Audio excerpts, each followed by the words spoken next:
Good, cool. All right. Let's hit this. Thanks for coming. Thanks for CircleCityCon. This is a really great event. My name is Rocky Brockway. I'm what am I again? Yeah, Information Security and Business Risk Director. It's a mouthful. It's all good. In terms of credentials, the geek. Oh, sorry, I don't have the mobile thing on. The geek started early, so 22 years in InfoSec. I kind of lucked into it. My senior year at Case Western Reserve University, I was looking to do an internship with an organization and lucked into some guy named Dr. Peter Tippett, who had a little organization that was, we were developing antivirus at the time, and so I started in reverse engineering virus code. That little organization, he sold to Symantec, and I think became part of Norton Antivirus. So maybe some of our code's up there, but maybe not. But that was my introduction into this industry. I've had 22 sorted years of reverse engineering, system and network administration, penetration testing, risk analysis, incident response, virtual CISO, all sorts of neat stuff. But, let's move on. More importantly, however, I am one of the organizers of B-Sides Cleveland, which is coming up July 19th. CFP closes next week, so if anybody's interested, if CFP isn't your cup of tea, come register. It's 4 hours from Indy, and that's where we're from. So, disclaimer A, everybody says that stuff. It's not my employer's stuff. Disclaimer B is more interesting, though. This is not, it's not a box popper talk. It's not a cool tool talk. It's focused on natural security systems, and it's absolutely not about Darwinian evolution versus religion. So if anybody has any preconceived notions about that, there's the door. So we can move on. Generic problems within InfoSec, as I see them. Feel free to argue. I expect arguments, but let's take it at one slide at a time. InfoSec is right now typically viewed as a tactical IT function, right? And that's a reactive state.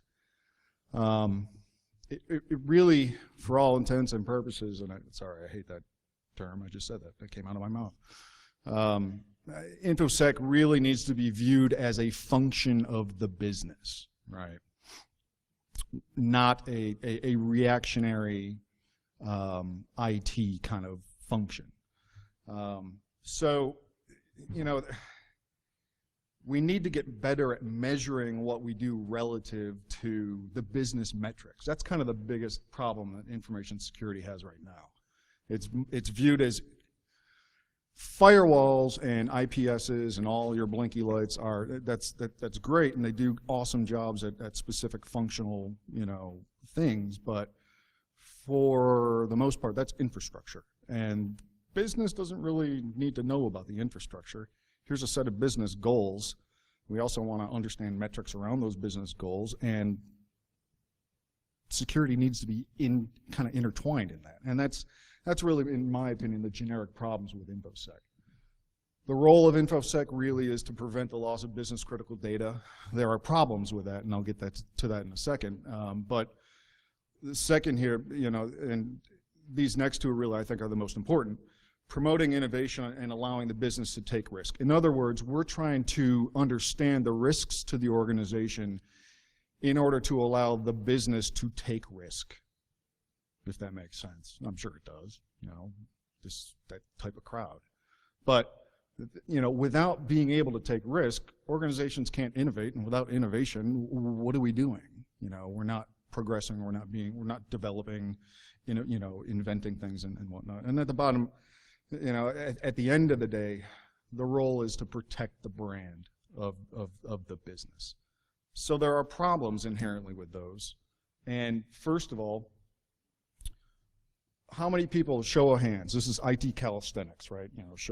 Raise your hand. How many people in this audience today really understand where, or first, what your business's critical data is? 1, 2, 3, 4, 5. Okay, cool. I mean, I would say that that's statistically about right, you know? Now, where it really kind of gets interesting is not only understanding what it is, right, but where does it live, right? So before you raise your hands again, make sure you know what we're talking about. Where does your organization's business critical data actually live? Anybody?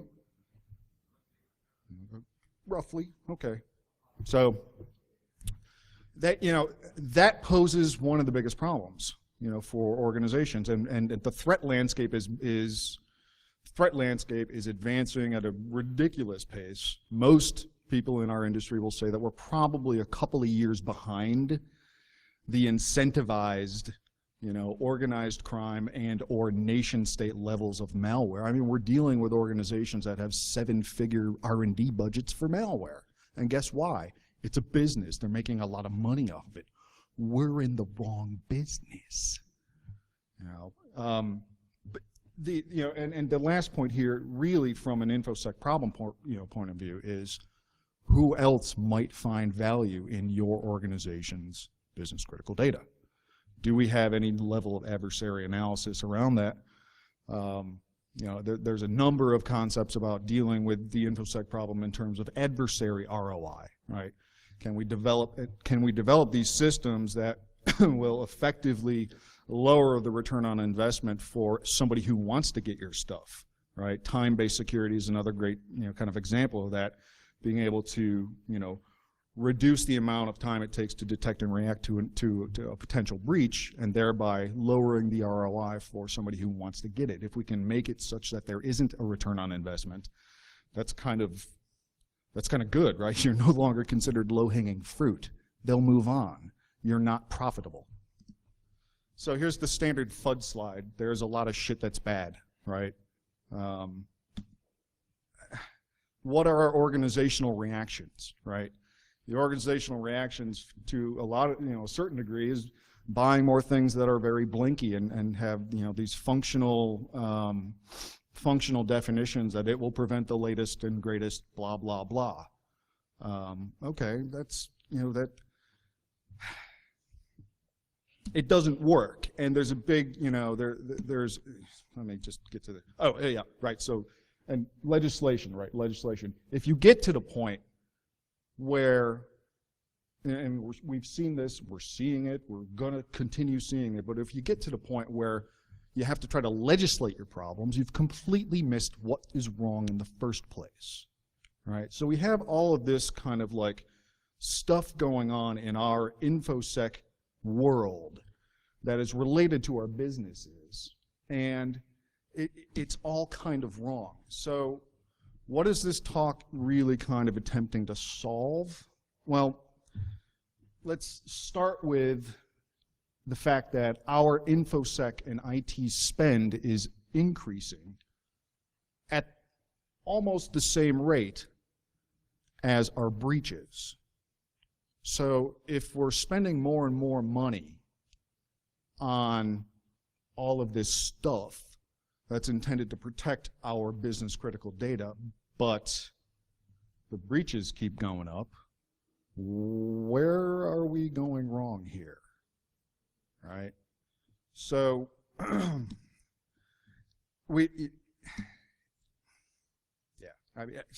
the first, I'm sorry, let me go back here. That was, the first one is Gartner over the last, I don't know, 6 years, and then the second graph on the breaches is the Verizon DBR over the last 5 years or so, including the latest one that just came out. And sure, you've got blips here and there, but when you kind of normalize all the data, having the two of those go up at the same time, we're investing in the wrong stuff. And I'll kind of get into that. So another problem that I want to that this talk is going to attempt to kind of address and consider potential answers for this obsession that we have with static models, right? It's the problem with walls, right? we all talk about our perimeter network, right? Firewalls and being able to make sure that the bad guys can't get in, and the good guy, our crown jewels stay our crown jewels within our perimeters and whatnot. And that's a completely invalid, at this, in this day and age. Identity is our new perimeter, right? If our CEO can access, our organizational intellectual property from Starbucks on his iPad, there's no longer a tangible, static perimeter, right? But unfortunately, we are still thinking in this mindset, right? The problem with walls, right? If you take even the concept of even, let's say, a dike, right? At some point, or a dam, at some point, over time, water is going to figure out, oh, something, if I can just kind of, erode this little area here, eventually water is going to go through that static wall. Over time, all of our static controls will eventually fail. They'll eventually get to zero.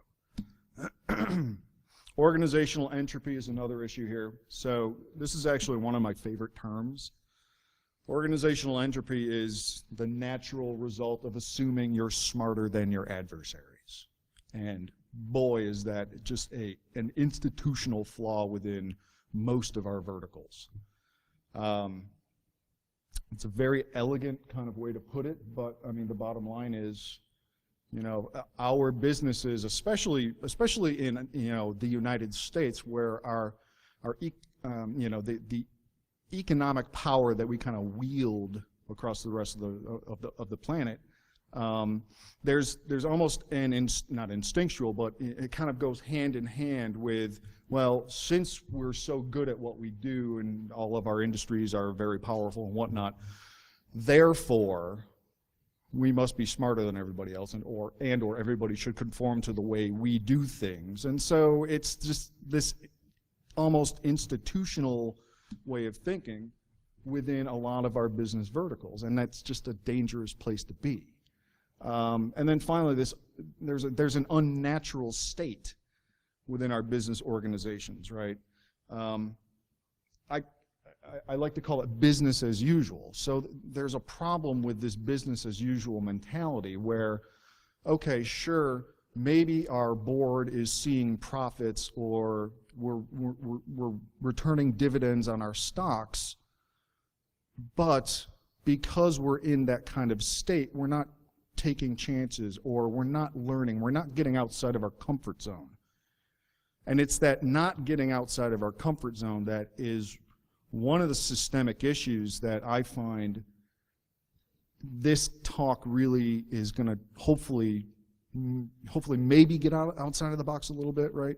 Because what's our incentive to get out of our comfort zone if we are economically being profitable? If our businesses or our organizations are doing well, what's the incentive to get out of the comfort zone? But the problem is that if we don't move out of our comfort zones, we don't learn. And without learning, we can't adapt. And the issue is, if we're sitting here relying on all these blinky boxes to protect our data, but the blinky boxes aren't protecting our data, then we need to institutionally, as organizations, get outside our comfort zone, because that stuff's not working, and we need to learn and adapt quicker to these types of threats.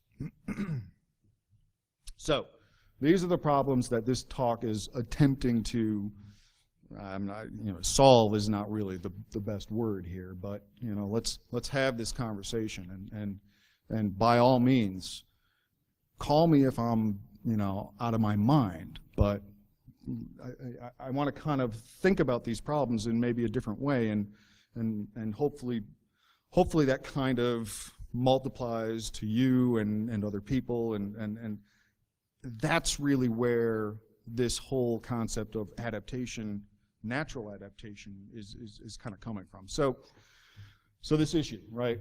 The question really is, can we modify our organization's static kind of view about the way they are doing things without essentially telling the business owners they're doing things wrong, right? because, well, as far as the CEO and CFO is concerned, if they're paying out dividends and if they're, generating profit, then we shouldn't be changing shit, right?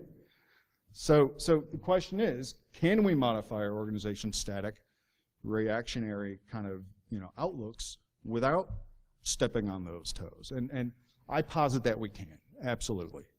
Yes, we can. So this is kind of the main point that I want to make with this talk, is that naturally adaptive systems are inherently more secure. Okay, so let's start there.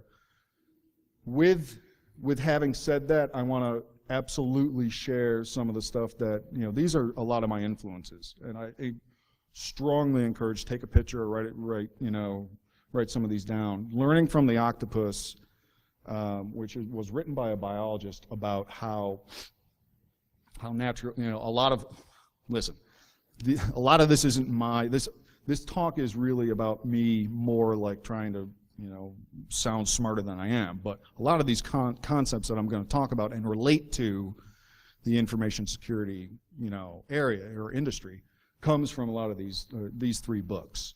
So yeah, Emergence by Stephen Johnson, The Connected Lives of Ants, Brains, Cities, and Software. Wisdom of Crowds by James Surowiecki, which is a fantastic book. I'll cite some examples from that a bit, and then Learning from the Octopus by Rafe Sagarin. Again, he was a natural biologist who worked in the government. I forget exactly what his position, what his role in the government was, but he was an aide to some senator, I believe. So let's kind of like look at some general rules of engagement about naturally adaptable systems, right? Semi-autonomous, little central control, right? Essentially non-distributed systems, right? They learn from their successes. The adage, learn from your failures, really doesn't apply to natural biology. You learn from your successes. If you fail at something, more than likely in nature you die, so that's an issue. Using information to mitigate uncertainty. I'll talk about uncertainty in a little, I'll get into a little more detail on uncertainty, but uncertainty itself is a really, really important tool in information security itself. We, as security professionals, need to try to introduce uncertainty to our adversaries, just so they don't have a really easy time breaching our systems. But at the same time, we need to try to reduce uncertainty for ourselves. So uncertainty is a really interesting variable here. And then engaging in symbiotic partnerships. So here's the biggest first point. Here is the first point, right? Adaptation arises from leaving or being forced from your comfort zone. Adding any of the aforementioned, probably very expensive blinky light solutions for the latest APT, the latest, target, prevention, whatever, that's not adapting. It's not learning, that's not adapting. Getting out of your comfort zone in some way, shape, or form is instrumental for adaptation. So I want to get into some of the details now of successful techniques for adaptation. And the first is decentralized and distributed systems, right? There are a number of benefits for decentralized and distributed systems. First of all, multiple sensors, right? So if you think of multiple sensors in terms of your own organization, multiple sensors is your entire user base. I don't know if anybody, I'm sure many of you sat in on Dave Kennedy's talk earlier this morning. One of his previous talks, he actually talks about, I would rather, I'm going to butcher the quote, so don't think of it as a quote, but he basically states that I would rather have my entire user base, through really, really good focused security awareness, be my intrusion detection system. because for this reason, multiple sensors that understand that conceptually these things might be dangerous or might be bad to our organization, right? That's a really solid control. No preconceived notions. Instead of kind of seeing the environment for what it should be according to some mandate, having no preconceived notions, you kind of are looking at your environment for what it is. And that's a really important point too. No mandates, no preconceived notions. Nobody telling you, manager or boss or whatever, nobody's saying, hey, this is the way it is. And because I'm telling you this is the way it is, this is how you need to react to that. Or this is what, here's your job. Here's a mandate. That can't happen. That is the antithesis of one of these, the antithesis of something that will be beneficial to these decentralized and distributed organizational systems.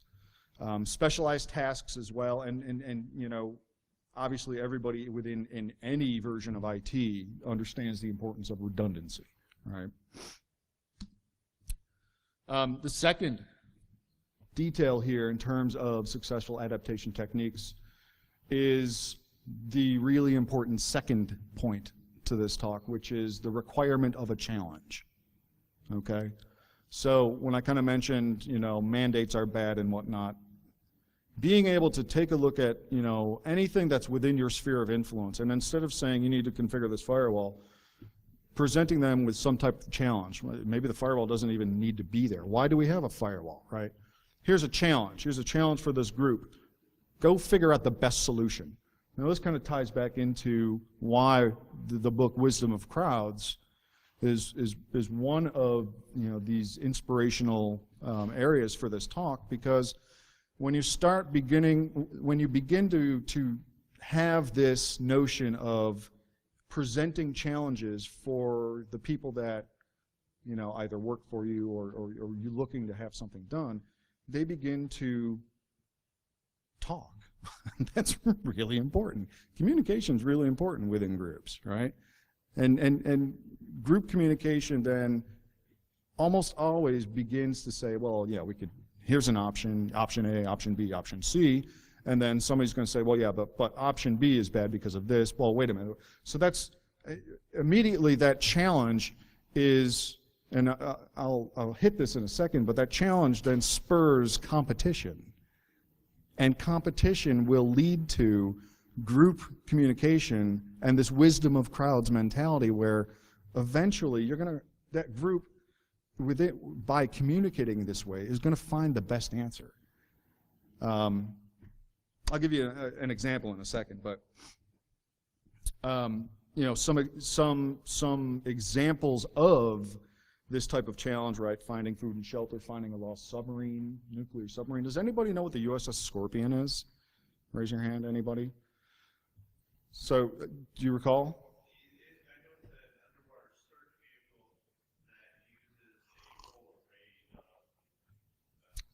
Maybe a different Scorpion. The USS Scorpion is the first and only United States nuclear submarine that we've lost. Okay? So this was like 67, 68.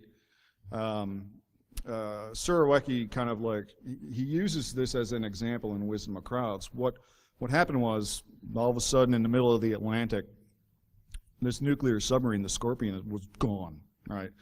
Nobody had any idea where it went, where it was sitting on the bottom of the ocean, etc. All they had was the last point of communication, in the middle of the Atlantic, the current flow, the wind's direction, and all that stuff. So the director of the Navy at the time, and I don't remember his name off the top of my head, he basically issued this challenge throughout the entire Department of the Navy. Everybody, including custodians all the way up to, admirals and whatnot. And that's key because diversity of the sample set of people who are working on a challenging problem makes it even more accurate. I don't claim to understand every aspect of what I'm trying to argue about here, but that just happens to be true. And so what happened was the the challenge was, give me your best estimate or best guess as to what happened, where it happened, and where this sub could possibly be at the bottom of the ocean. And so everybody, submitted their answers and whatnot, and not one single person was correct at all. They were all way off. But when they averaged all of the answers together, do you know how close they were? It's mind-boggling.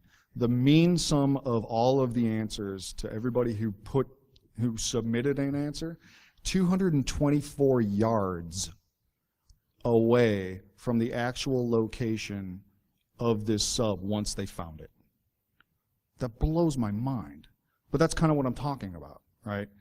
Here's a challenge. Get a bunch of people together. It instills competition. That competition then creates natural social groups, and those social groups then begin to cooperate with each other. And that cooperation leads to this learning that I'm talking about and getting outside of your comfort zone, right? There's another interesting example here, that predicting the outcome of the presidential election as a challenge. There's this group, the Iowa Election Markets, and they, I think they may have started in like 06 or something like that, but basically what they do is they incentivize political, what's it called? Futures market. It's essentially an elections futures market. And you get $1 to spend on a particular, let's say, political campaign, political voting political election. The dollar and the incentivized kind of aspect of this challenge removes the political, part of that equation, right? If you're a Democrat and you're just asked to predict the outcome of a particular election, you're probably going to choose the Democrat. If you're a Republican, you're probably going to choose the Republican. But when you introduce the incentivized portion of this particular challenge with the potential to make more money, then that political tie kind of like goes out the window, and you get these guys for the last 6 or 7 years have astoundingly amazing and accurate predictions on every political campaign. 98 to 99% correct and accurate, blowing away any poll, that like the newspapers have and all that stuff, or CNN, right? But that's that challenge. But the variable with that kind of challenge is the incentivized portion of it. And when and again, I'll kind of harken back to an earlier talk today when Kennedy was talking about. There was a question that somebody had about, security awareness is great, but how can we sell this, or how can we influence, behavior and whatnot? And the answer is incentivize good behavior.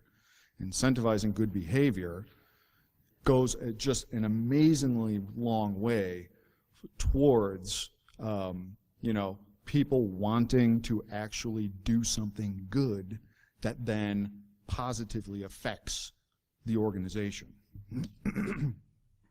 Okay, third detail here in terms of successful adaptation techniques is information sharing, filtering, and prioritization. In a lot of survival situations, using information can, and here's, I'm kind of going back to that uncertainty aspect to it. Using information can create or reduce uncertainty, right? And that absolutely sounds like what we in InfoSec employ on a day-to-day basis, right? As a defender, we want to reduce the amount of uncertainty for ourselves and increase the amount of uncertainty for our adversaries, and whether or not that, all of this really ties in together, right? Adversary ROI. Can we create enough uncertainty in our adversary who may find something of value in our data that then their return on investment in trying to breach our systems approaches zero and we're no longer low-hanging fruit, right? That's a good day, right? So the last one here is symbiosis. And symbiosis comes in a number of different, forms. Obviously, at the biological level, there are three different levels of symbiosis. This mutualistic, where everybody benefits; commensual, where one benefits, the other's not affected; and parasitic, where one party benefits, the other suffers. But symbiosis, even today, right? If you take a look at Target, okay, there's a symbiotic relationship in the Target breach, and that symbiotic relationship was the third-party HVAC vendor. Okay, there is a symbiosis that organization has with this other organization, and the relationship between those two kind of organisms or organizations, that was a variable in what happened to 110 million records being stolen, right? Interdepartmental symbiosis, between between business units, between business owners and leaders, or even what we'll call organizational custodians, whatever. Symbiosis is creates these reactions, and really a giant variable for this fourth variable for successful natural adaptation. So here they are, right? The four parts of successful adaptation: decentralized, distributed organizational systems, a challenge, sharing, filtering, and prioritization of data, which then can be utilized to either create or reduce uncertainty, and then symbiosis. And again, I'm thinking of all of this in terms of organisms and organizations. They're, in my mind, the same, right? You have something that is made up of a bunch of parts on both sides, and we can apply the same kind of sets of, maybe not rules, but, these types of things are applicable to each. So this cooperation, and the competition and cooperation variable that I mentioned earlier is the third and final, big point here, right? Competition between the organisms leads to group cooperation, okay? That group cooperation can then increase effectiveness, etc. But the bottom line is, when you have a challenge and you have a bunch of people that are accepting of that challenge, that competition to, solve this challenge, at some point, the individuals are going to understand that we're trying to work for the same cause, and then begin to cooperate. And that group cooperation then kind of creates this social network of, oh, wow, now over here, this part of the organism or organization, maybe now competing with this other little social area of other organisms or people or what have you, right, depending on what we're talking about. And we have the potential for very, very small changes through this competition, cooperation, feedback loop to get very big very quickly, right? The group competition then leads to group cooperation, and so on and so forth. So here's the quandary, right? And I kind of touched upon it. What's the incentive for successful organizations and businesses to actually say, hey, well, we've been making a lot of money. We should change things. There's no business is going to do that, right? So this business as usual comfort zone thing is going to continue to go on. How can we build more naturally secured systems in this environment that really is not conducive to change, since change implies that we're doing something wrong, and profits really usually don't mean we're doing something wrong, right? But aren't we humans somewhat good at adaptation? I mean, we've gotten this far, right? So contradiction. We are very adaptable. Unfortunately, we've created systems and institutions that are exceptionally non-adaptable. Right? We're not leaving the comfort zone. We're not leaving the comfort zone because, essentially, just like I said, there's no incentive to do so. So the problem with business as usual is that we're feeding this feedback loop of, staying within our bounds, staying within our comfort zone, and even in the face of let's call it exponentially technologically advanced attacks and breach techniques that we're seeing on a day-to-day basis, from very incentivized organizations, be them in Eastern Europe or Russia or China or whatever, right? Even in the face of all that, we're content to simply spend more money on these boxes and not step outside our comfort zone and actually say, or not even say, but actually do some of these techniques that, in my mind, creates more naturally secure systems. So the challenge really here is, how can we deal with these security problems and respond to them organically and automatically in this environment? So the basics really are getting outside your comfort zone, right? Introduce challenges, not directives. Challenges, without challenges, you're not learning. Decentralize your problem solving. Incentivize success, right? Learning from success, incentivize that process. By incentivizing that process, your people that make up your organization are going to have more, basically, skin in the game, right?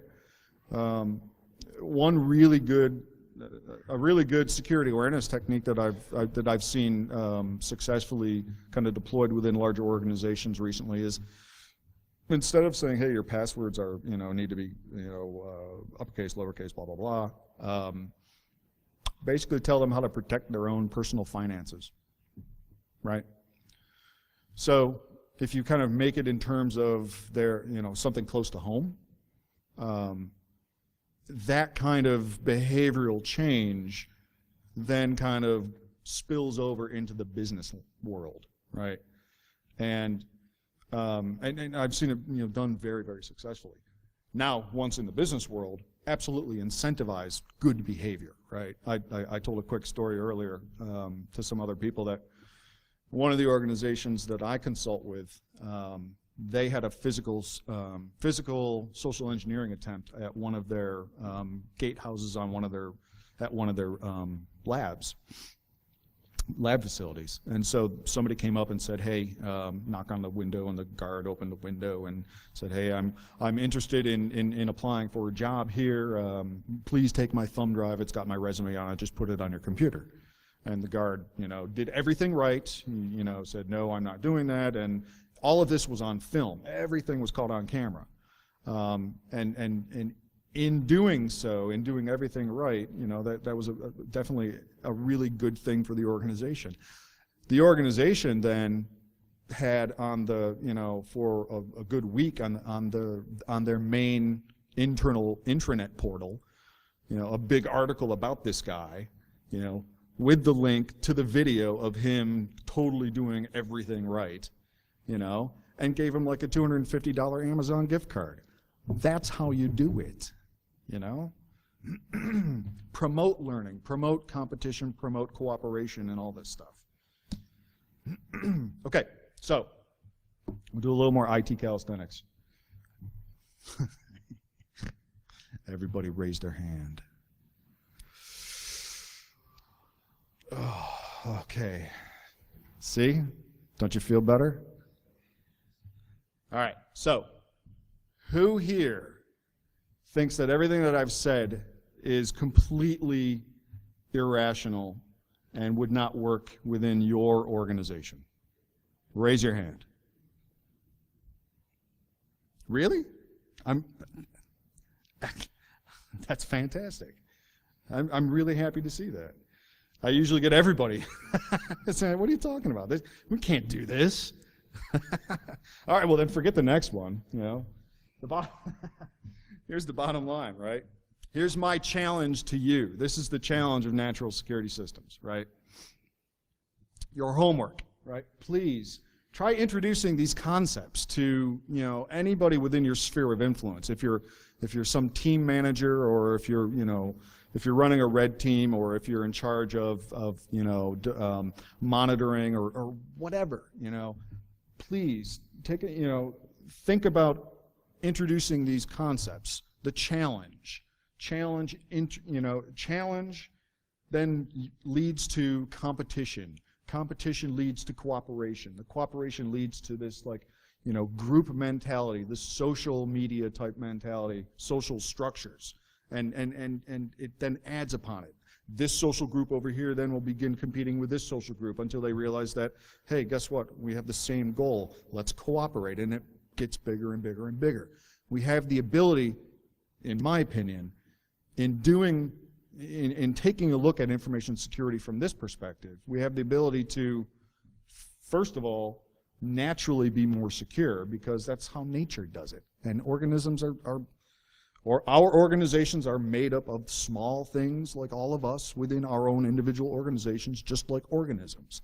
If nature can do it, we can do it naturally without having to invest in a just crazy amount of money for the latest blinky light technology and anti-ATP whatever, right? All without telling the CEO he's doing it wrong. And that's the biggest thing. We can do this. This is feasible within all of your organizations at a very small level without changing the top-down or bottom-up business structure of your company, right? That's powerful. I like that. I like that a lot. That's why I'm here and talking about it, right? So, that's my talk. I wanted definitely to have some feedback time. You know, please, questions, comments.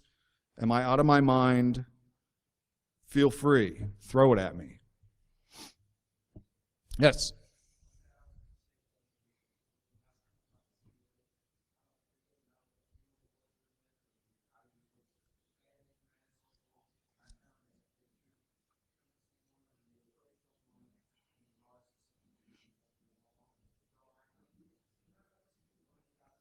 Right.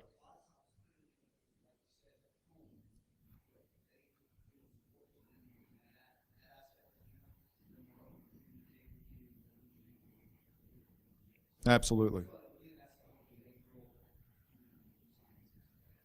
Completely agree with that. Yes, sir.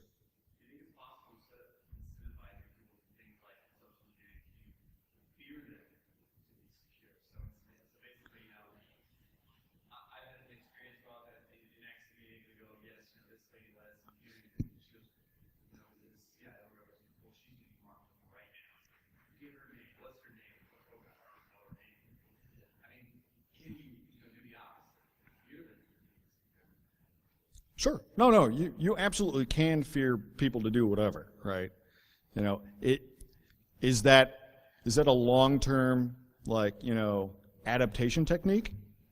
Probably not. Sure. Okay. I'm not going to disagree with that, right?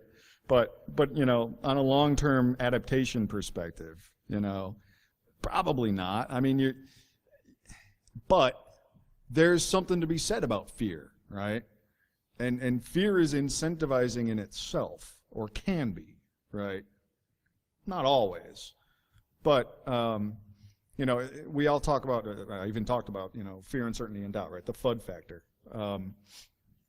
While it gets a bad rap, and I can stand up here and say, you know, that it's bad and whatnot and so forth, there is something about, there is definitely can be a positive fear element that can be incentivizing to a portion of your population, you know, within whatever organization, you know, you're at.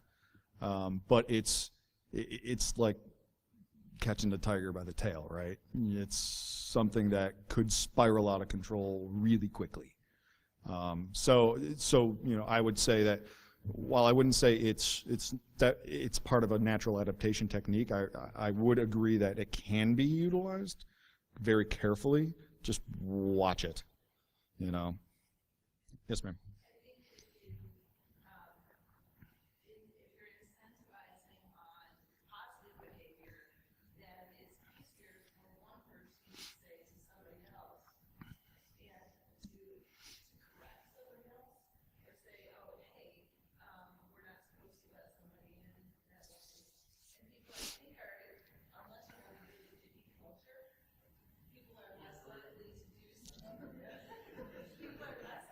Good point.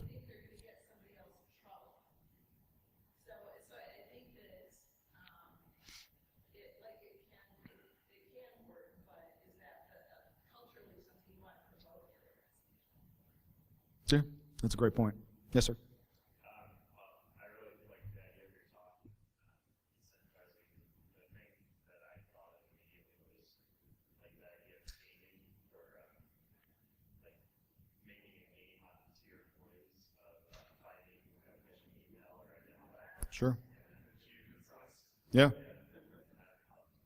Yeah, no, a lot of organizations do a lot of that, right? And making it some type of competition, right? Competition for some incentivized prize, right? A gift card or whatever, and it works very well. The whole what has always been frustrating to me from a security awareness perspective is that you have all of these compliance frameworks that say you have to have security awareness programs, and that compliance frameworks suck, right? Each one of them are geared towards trying to secure a specific type of data as opposed to securing, period, as opposed to securing, right? And that just leads to the checkbox mentality. Sure, we told people that they have to have complex passwords. Security awareness, check. Having the real good types of trainings and competitions and things like that you're alluding to, works very well and has been showing a lot of really good results in a lot of the organizations that I work with. Absolutely.